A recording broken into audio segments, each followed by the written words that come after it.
Coucou les petites étoiles, j'espère que vous allez bien. Je vous retrouve aujourd'hui un peu plus en forme que ma vidéo de mercredi pour vous faire la fameuse vidéo Mid-Year Freakout Book Tag de 2024.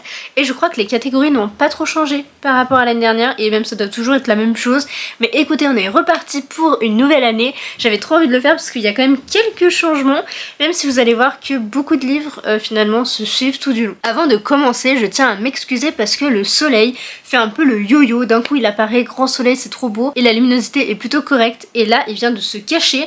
Du coup en fait c'est tout sombre, donc je suis vraiment désolée pour ça. J'ai quand même mis la ring light mais j'ai l'impression que ça ne suffit pas.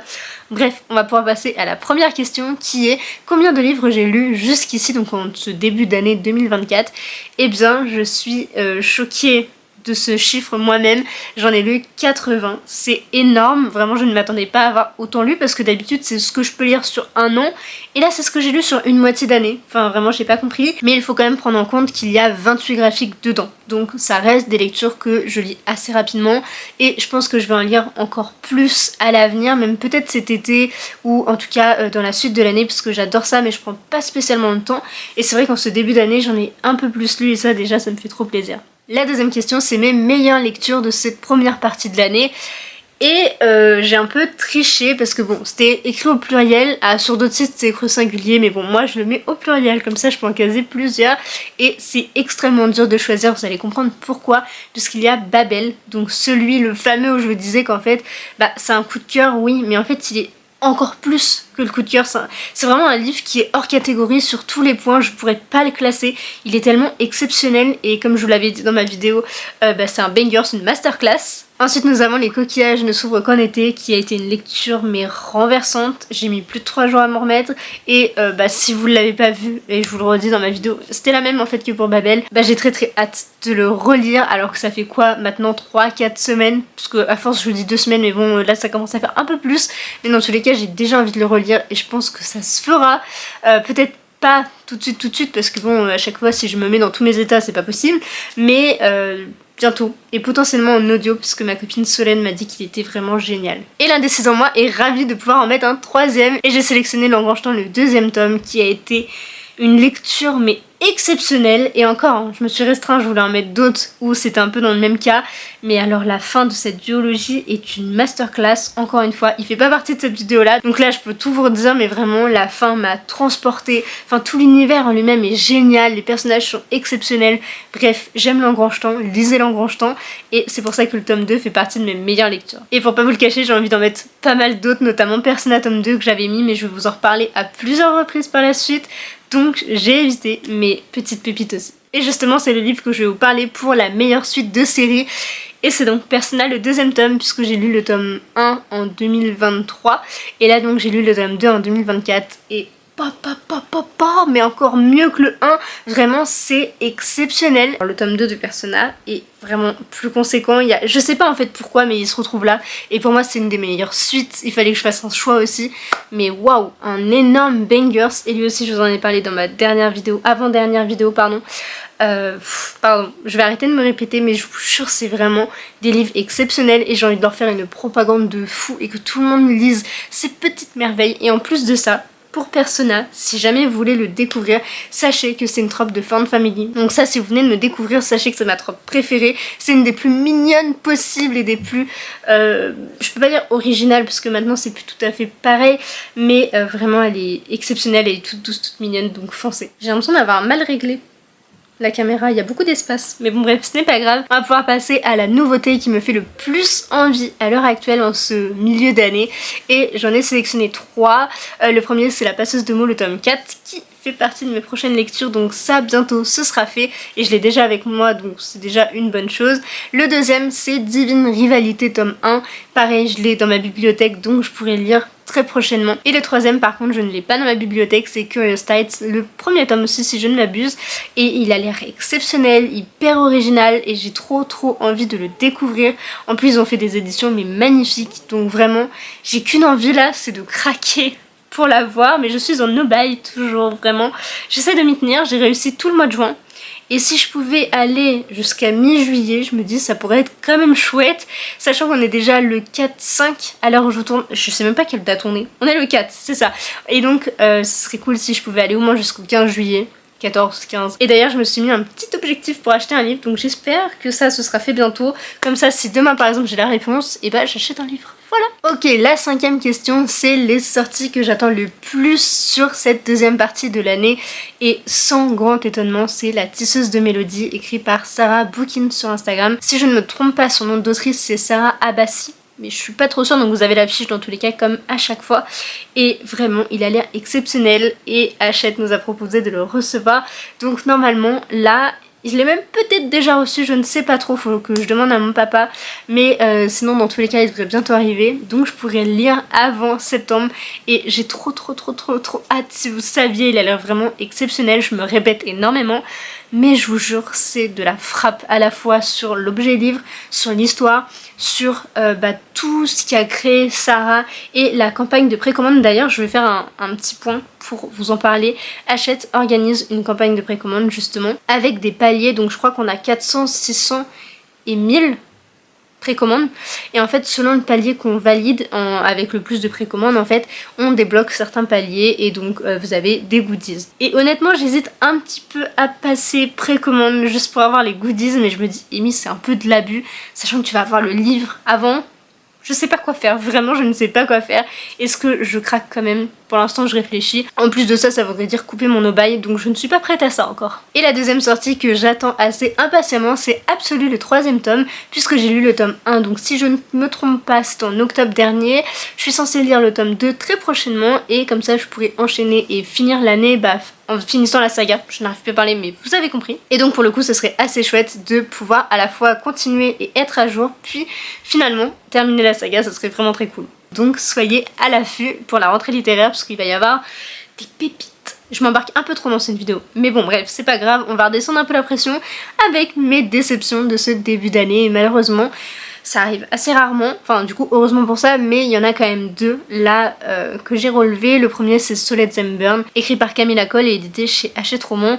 Et je suis assez déçue parce qu'ils avaient fait quand même une bonne com dessus, nous l'avaient extrêmement bien vendu et je l'ai lu et c'était assez laborieux, j'ai même hésité à l'abandonner alors que moi, Amy n'abandonne quasiment jamais, voire jamais en fait. Je me rappelle même pas d'avoir abandonné, en tout cas de façon forcée, un livre, enfin de me forcer à abandonner.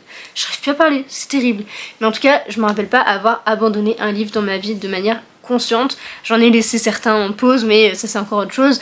Mais j'ai vraiment pas accroché avec celui-ci. En fait, j'ai trouvé le livre tellement bien construit, tellement parfait, tellement droit en fait que je me suis pas du tout laissée embarquer dans l'histoire et j'ai pas été sensible au personnage. En plus on arrive après une guerre, mais du coup il y en a une autre qui pourrait débuter.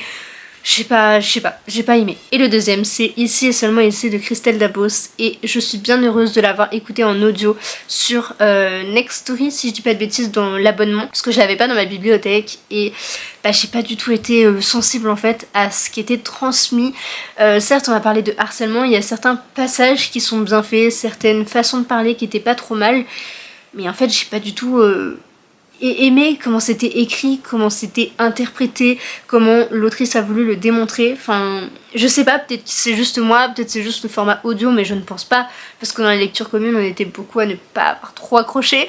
Mais voilà, grosse déception pour moi et je ne le relirai jamais de ma vie, ça j'en suis sûre, donc c'est bien dommage. Après les déceptions, passons à mes meilleures surprises. Et la première c'est Demigods Academy, le premier tome. Je ne pensais pas autant aimer, parce que pareil j'avais vu pas mal de mauvais avis et je me suis dit ça va être une bonne lecture, je vais apprécier, mais c'est tout. Et en fait, pas du tout, pour moi c'était un banger, j'ai adoré. Alors certes il y a plein de petits points à relever, c'est pas parfait, il y a pas mal de choses où j'étais en mode non mais c'est pas possible, mais en fait c'est ce côté justement tellement imparfait que pourquoi la lumière me quitte comme ça fait 2 fois, je suis désolée. Je vais garder le bouton à la main, juste au cas où. Mais du coup je vous disais que justement c'est ce côté très imparfait que j'ai adoré. Ça m'a quand même fait pas mal penser à Percy Jackson dans la manière d'écrire et bon forcément on parle de mythologie donc c'est un petit peu lié, mais il y a quand même tout un passage à la fin, je pense que c'est vraiment inspiré de ça et c'était trop cool de retrouver ça. J'attends toujours impatiemment le deuxième tome. J'ai essayé de négocier avec Hachette pour le recevoir, sinon je foncerai moi-même en librairie pour l'acheter puisque le tome 3 sort très prochainement. Bon, ceux qui l'ont lu vous le savez, mais dans tous les cas vous allez bientôt l'apprendre, ce sera en août et qu'est-ce que j'ai hâte! Oh my god, vraiment j'ai trop hâte de pouvoir continuer cette saga. Et ma deuxième excellente surprise, ça a été As de pique que je vous ai présenté encore une fois dans ma vidéo Bangers. Décidément je vous en parle beaucoup mais c'est pas ma faute, je les ai trop aimés, faut que j'en reparle. Mais donc je savais que ce serait une très bonne lecture, etc. Les thèmes sont extrêmement importants puisqu'on parle de racisme, d'homophobie, de discrimination, etc. Donc c'est vraiment que des thèmes super importants. Et en fait ça a été un quasi coup de cœur, je vous dirais même un petit coup de cœur, c'est pas comme les autres mais vraiment ça a été exceptionnel, j'ai adoré et je vous le recommanderai jamais assez. En plus de ça, aucune excuse pour ne pas craquer, il est sorti en poche chez la collection, je sais plus le nom, mais poche de chez De Saxus, donc vous pouvez quand même le découvrir. La 8ème question, c'est le nouvel auteur favori. Eh bien écoutez, j'ai envie de vous dire, chez moi ça change pas tant que ça, il y en a quelques-uns qui se sont rajoutés, mais en vérité c'est toujours A.G. Twice et Alice Oseman que j'aime par-dessus tout. Il y a aussi V.E. Schwab qui est une valeur sûre, elle écrit extrêmement bien et quand même des livres exceptionnel, mais cette année j'aimerais surtout rajouter Clara Hérault dont j'ai lu l'effet boule de neige en décembre et les coquillages justement le mois dernier et franchement c'était trop bien et ces deux livres j'ai adoré, j'ai été transportée, vraiment 2 romans de lutte, 2 coups de cœur. Donc là il me reste juste Nos plus belles années à découvrir, mais qu'est-ce que j'ai aimé sa plume, sa façon de penser, d'écrire, tout était trop bien et je pourrais jamais vous recommander assez Clara Hérault, enfin ses écrits du coup, la personne aussi, mais c'est bizarre de recommander à une personne, vous avez compris. La 9ème question, c'est votre personnage préféré ou vos personnages préférés. Encore une fois, j'ai envie de vous dire, ça change pas grandement parce que j'ai envie de vous parler des personnages de Hunger Games, de Gardien C'était perdu, en tout cas mes livres préférés, mais je me suis dit, faut que je trouve un nouveau personnage que j'aime par-dessus tout et qui m'a vraiment marqué durant cette année.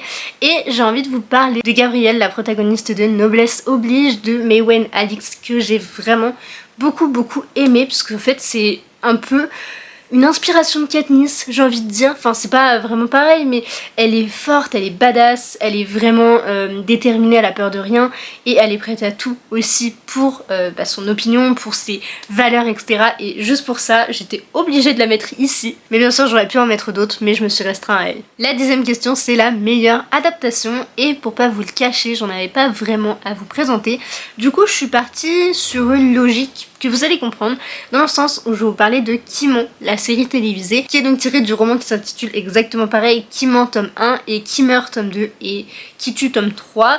Et là en l'occurrence en 2024 j'ai lu le tome 2 et c'est pour ça que je l'ai glissé là, même si on ne suit pas du tout durant la saison 2 le livre 2, je me suis dit que ça pouvait quand même passer étant donné qu'il y a certains personnages qu'on retrouve et c'est une des meilleures adaptations que j'ai vues et une des seules d'ailleurs, parce que oui j'ai vu des films où il y avait des livres avant mais en fait je l'ai pas lu. Donc je pouvais pas vous en parler, c'était pas hyper logique. Et j'en ai mis un deuxième parce que j'ai un petit peu triché en sélectionnant le préquel de Hunger Games parce que je vous en ai pas encore assez parlé.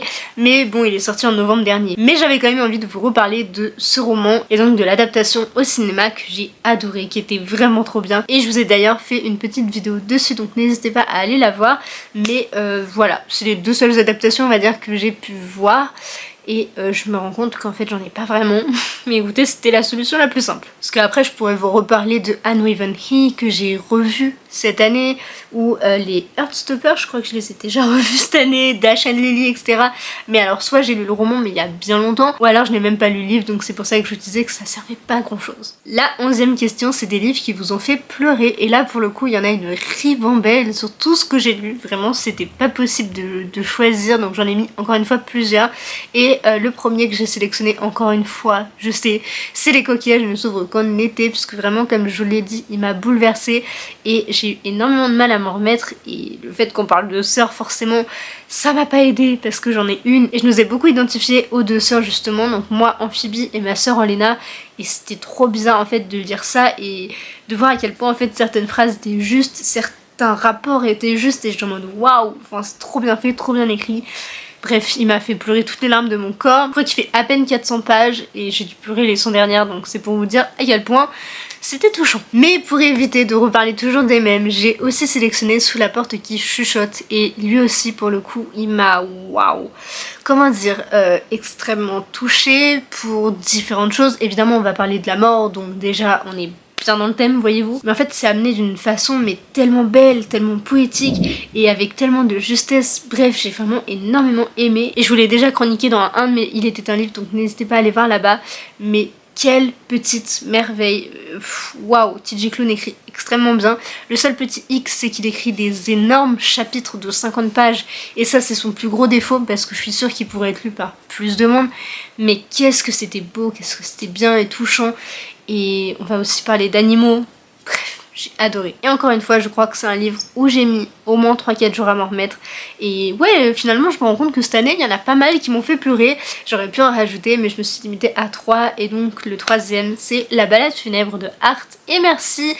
Et encore une fois, on est sur la mort, voilà, puisque on suit donc Art, qui est un ranger, un demi-dieu ranger qui va justement chasser des zombies, je sais plus comment ils les appellent, des acharnés ou quelque chose comme ça. Donc on peut les décrire comme si c'était des zombies pour aller plus rapidement. Et Merci, j'ai une entreprise familiale de pompes funèbres, donc c'est pour vous dire à quel point on est vraiment dans le thème. Et en fait, Art va venir déposer les cadavres à Merci, qui va donc s'en occuper, etc. Il y a un système d'argent. Bref, tout du long de l'histoire, ça a été, mais à une certaine partie du roman, plus vers la fin, c'était extrêmement dur et... Enfin, en y repensant déjà, ça me blesse parce que ça me rappelle tellement des mauvais souvenirs que j'ai pu avoir justement par rapport à la mort. Et tu te dis mais waouh, enfin c'est terrible à lire, c'est extrêmement touchant et dur, mais en même temps c'était bien écrit et c'est aussi pour ça que ça m'a autant touchée, parce que c'était bien écrit. Et même si j'ai pas eu de coup de cœur sur ce livre, même si ça a juste été une bonne lecture, voire une très bonne lecture, une petite très bonne lecture quand même, mais bon, ça reste quand même un très bon livre. Mais voilà, c'est quand même pour vous dire à quel point c'était bien écrit avec justesse, et je vous le recommande si vous n'êtes pas trop sensible à tout ça, parce que c'est assez dur quand même par moments. J'espère que je me suis pas trop perdue dans mes explications, mais bon, du coup on va poursuivre. Et la dernière question, c'est votre plus belle acquisition. Et là je pense, sans étonner personne et sans m'étonner moi-même, que je vais vous parler de cette petite merveille qui est Gardons c'était perdu, le relier collector, donc avec tous les goodies à l'intérieur. Oh là là, qu'il est beau. Ça c'est donc le coffret. Et est-ce que je vais réussir à l'enlever? Oui. On a une pochette qui est comme ceci, pleine de goodies. Donc déjà ça, merveille. Et surtout l'objet livre. Regardez-moi ça. Est-ce que je suis vraiment très objective avec cette saga? Je ne pense pas. Mais ça c'est la couverture. Et quand on l'ouvre... Ah, mais que c'est beau. Vraiment, j'aime ces romans. Alors là c'est tout blanc et là c'est tout bleu. Je vais vous montrer un peu plus après. On a un magnifique jaspage qui est comme ça. Mais regardez-moi ça. J'ai très envie de le relire juste dans cette édition.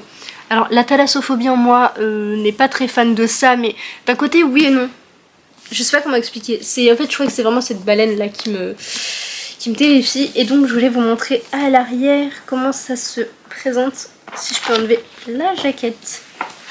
Voilà, c'est trop mignon. Il y a bien entendu un petit signet et à l'intérieur c'est donc annoté et illustré par l'autrice. Enfin c'est annoté par l'autrice et il y a des illustrations en plus. Je suis pas très claire aujourd'hui, mais voilà. Mon petit bébé, ma petite merveille. Bref, je l'aime d'amour, vous l'aurez compris. Et je suis extrêmement heureuse et reconnaissante d'avoir pu me le procurer dans cette magnifique édition. Voilà, c'est ma plus belle acquisition de cette année. Je ne ressors pas tous les goodies puisque j'ai fait un réel sur TikTok où je vous les présente tous. Donc n'hésitez pas à aller voir là-bas si vous voulez voir le contenu de cette petite enveloppe, de cette petite pochette plutôt, puisqu'elle est quand même bien fournie. Et comme d'habitude, pour que vous puissiez l'admirer dans chacune de mes vidéos, je le mets toujours en exposition ici, devant mes autres Gardons c'était perdu. Ils sont pas tous là parce qu'ils sont pas tous bleus. Mais il y en a un qui est là, il y en a un qui est plus là-bas. Bref, dans tous les cas, voici mes petits bébés et ma plus belle acquisition. J'espère que cette vidéo vous aura plu et que ça vous aura pas embêté que je parle trop des mêmes livres.